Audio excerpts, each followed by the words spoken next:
그리고 승인 보겠습니다. 승인은 시효이익을 받을 자가 시효 완성으로 말미암아 권리를 상실하게 될 상대방 또는 대리인에 대하여 그 권리가 존재함을 인식하고 있다는 뜻을 표시하는 행위로서 관여무 통지죠. 채권자가 최고에 대해 채무자가 승인하게 되면 확정적 시효 중단 사유가 된다. 그죠? 그러니까 최고라는 거는 임시적인 그 시효 중단 사유라고 했잖아요. 최고에 있는 상대방이 그래 알았어 내가 줄게 뭐 이렇게 한다든가 하면은 이제 승인이 되기 때문에 이거는 잠정적이 아니죠. 확정적인 시효 중단 사유라 그 말이죠. 그래서 변제 각서는 채무 승인으로 간주하겠죠. 그러니까 결국은 구두나 뭐 이런 걸로도 다 가능하긴 한데 입증의 문제가 남기 때문에 그렇죠. 그리고 입증을 하는 그 형식이 어떤 거냐, 그 예문을 보면서 이게 이제 거기 승인에 해당되느냐 마느냐 이렇게 판단하는 거예요. 일부 변제 볼까요? 시효 완성 전에 이자든 원금이든 채무 상환이 일부라도 있으면 채무 승인으로 시효 중단 효과가 발생하죠. 그리고 대환이나 만기 연장, 대환 신청, 만기 연장 신청, 뭐 이런 신청에 대해서 그 채무자의 승낙 의사 표시가 있으면 승인하는 걸 보고, 채무 인수도 그 채무 인수 계약은 현존하는 채무의 존재를 전제로 하기 때문에 정당한 채무 인수 계약이 있으면 이를 승인으로 보게 되고요. 채무 인수는 채무자 측에서 하는 거잖아요. 채무를 인수하는 거. 그러면 만약에 소멸시효가 완성됐는데 소멸시효가 진행되고 있는데 그거 채무를 인수시켰다고 해서 그게 이제 소멸시효가 계속 진행돼 버리면 그러면 불리하잖아요. 채권자 입장에서는. 그래서 인수계약이 있으면 승인으로 보자 이런 거고, 채무자의 추가 담보 제공 행위는 당연히 채무에 대한 승인을 전제로 하는 거죠. 그래서 OX 문제 한번 볼까요? 채권자 최고에 대하여 채무자가 채무 승인을 하게 되면 최고로 일시 정지됐던 소멸시효가 이미 경과한 소멸시효 기간에 이어서 진행된다? 아니죠. 새로 진행된다 그랬죠. 그리고 채무자의 승인은 묵시적 방식에 의한 승인은 인정되지 않는다? 인정되죠. 따라서 후일 다툼에 대비하여 반드시 서면으로, 아니죠. 구두에 의한 것도 가능하다 그랬죠. 다만 이제 나중에 입증 문제가 남기 때문에 서면으로 하는 거죠. 정당한 채무인수 계약이 있더라도 이를 승인으로 보지 않는다? 승인으로 본다 그랬고요. 그 다음 페이지. 채무자의 추가 담보 제공 행위는 채무자에 대한 승인을 전제로 하는 것이다. 그래서 시효 중단 효력이 있다. 이렇게 돼야죠. 시효 중단의 효력 볼까요? 시효가 중단된 때에는 중단까지 경과한 시효 기간은 이에 산입하지 아니하고 중단 사유가 종료한 때로부터 새로 진행한다. 이게 정지하고 다른 점이죠. 그리고 재판상 청구로 인하여 중단된 시효는 재판이 확정된 때부터 새로 진행합니다. 그래서 뭐 한 9년 뭐 11개월 이렇게 해서 일반 채권이 10년인데 그렇게 해서 소재기를 했다. 그래서 뭐 판결이 확정됐다. 그러면 확정이 된 때로부터 다시 10년 소멸시효가 연장되는 거죠. 그리고 시효 중단 효력은 당사자 및 그 승계인에게만 미치게 됩니다. 그리고 소멸시효 정지, 지금까지 경과된 시효가 유지되면서, 아까 중단하고 차이점이죠. 법률이 정한 사유로 인하여 일정 정지기간이 종료되면 나머지 시효가 재진행.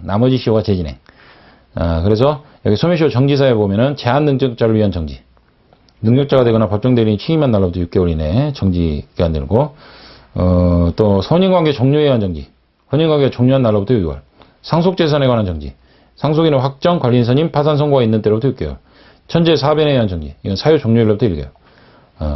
이렇게 정지가 되는 경우는 흔치 않아요. 사실상 뭐 실무적으로 이게 문제되는 경우는 거의 본 적이 없기 때문에 중단 부분을 집중해서 보시면 되겠습니다.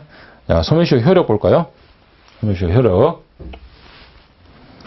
자, 소멸시효 완성 효과는 법이 소멸시효가 완성한다 뭐 이렇게 규정이 되어 있어요. 이 완성한다 의미가 소멸시효 완성으로 권리는 당연히 소멸한다는 절대적 소멸설이 통설과 판례예요. 그래서 소멸의 의미를 한번 보겠습니다. 뒷페이지에. 소멸시효 기간이 만료되었다 하더라도 소송 제기, 경매 신청 등 어떠한 권리 행사도 여전히 가능합니다. 아까 말씀드렸죠? 소멸시효가 완성됐다고 소제기를 못하나요?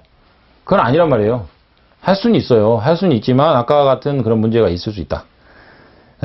이러한 소송 절차에서 실효이익을 받을 채무자 등이 소멸시효 완성으로 인한 권리가 소멸되었음을 적극적으로 주장하면 채권자가 권리를 행사할 수 없게 되는 것이 소멸시효 완성으로 인한 권리 소멸의 의미다. 이른바 소멸시효 완성의 항변.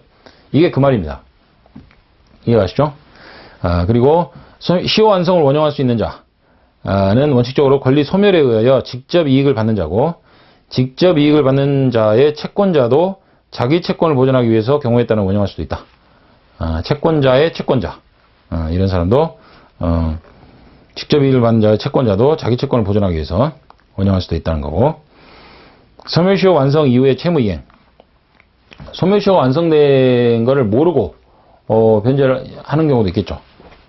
그런 경우에는 비체 변제로 보는데 시효 완성을 알면서 변제하면 시효이익의 포기라든가 또는 악의의 비체 변제, 민법 제742조. 그리고 채무 없는 자가 착오로 변제하면 그 변제가 도의관념에 적합하면 도의관념에 적합한 비체 변제, 민법 제744조, 4조죠. 그래서 반환 청구할 수 없게 되죠.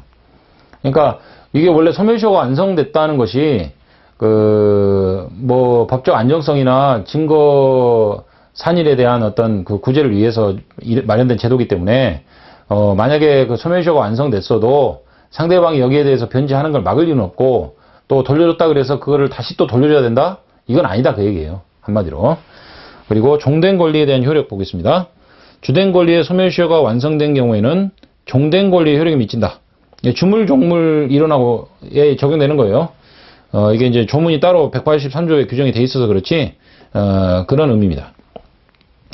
그리고 시효 남용, 그 권리 남용이 소멸시효에도 적용된다 그 얘기입니다. 이게 그래서 채무자의 소멸시효에 의한 항변권의 행사도 우리 민법의 대원칙인 신의성실 원칙과 권리남용 금지 원칙의 지배를 받는 것이어서 채무자가 시효 완성 전에 채권자의 권리 행사나 시효 중단을 불가능 또는 현저히 곤란하게 하였거나 그러한 조치가 불필요하다고 믿게 하는 행동을 하였거나 객관적으로 채권자가 권리를 행사할 수 없는 장애 사유가 있었거나 또는 일단 시효 완성 후에 채무자가 시효를 원용하지 아니할 것 같은 태도를 보여서 권리자로 하여금 그와 같이 신뢰하게 하였거나 채권자 보호의 필요성은 크고 같은 조건의 다른 채권자가 채무의 변제를 수령하는 등의 사정이 있어서 채무이행 거절을 인정함이 현저히 부당하거나 불공평하게 되는 등의 특별한 사정이 있는 경우에 이게 그런 경우를 예를 들어서 쭉 썼지만 이게 다 포괄하는 건 아닐 거예요. 그죠?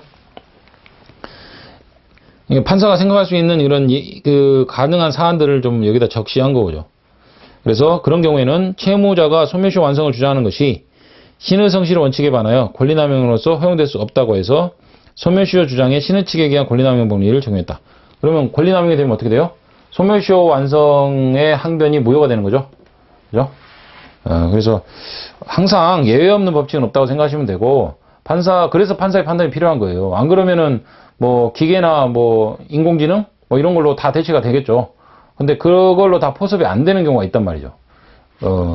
계속 사회는 변화하고 모든 사실관계는 동일한 게 하나도 없어요. 그러니까 거기에 적용하는 문제는 뭐 인공지능이 어떤 법원의 판사 역할을 대신하려면 정말 많은 케이스들이 쌓여야 되고 그 케이스가 쌓인다고 해서 완벽하진 않아요. 그죠? 또 다른 사유가 발생할 거기 때문에. 그렇기 때문에 인공지능이 뭐 변호사 업무나 또는 검사의 업무나 뭐 이런 것들을 뭐 일부분은 대체할 수 있겠지만 완벽하게 대체하기는 좀 쉽지 않다고 생각이 들어요. 그리고 소멸시효 소급효요. 소멸시효는 기산일의 소급하의 효력이 생긴다고 되어 있죠. 민법 161조. 시효소멸하는 시기는 시효기간이 만료한 때이지만 그 효력은 시효기간 기산일에 소급한다. 또한 소멸시효가 완성된 채권이 그저 완성 전에 상계할 수 있었던 것인 때는 소멸시효가 완성된 후라도 채권자 일을 상계할 수 있다. 항상 공평한 관념에서 그렇게 하는 거예요. 그죠? 상계라고 하는 거는 양자가 그 자동채권, 수동채권으로 채권을 가지고 있는 거죠. 그렇기 때문에 상대방도 내가 이걸 채무를 이행할 의무가 있다는 걸 알고 있잖아요. 그런데 소멸시효가 완성 됐다는 이유만으로 어느 일방의 채권을 행사하지 못하게 한다?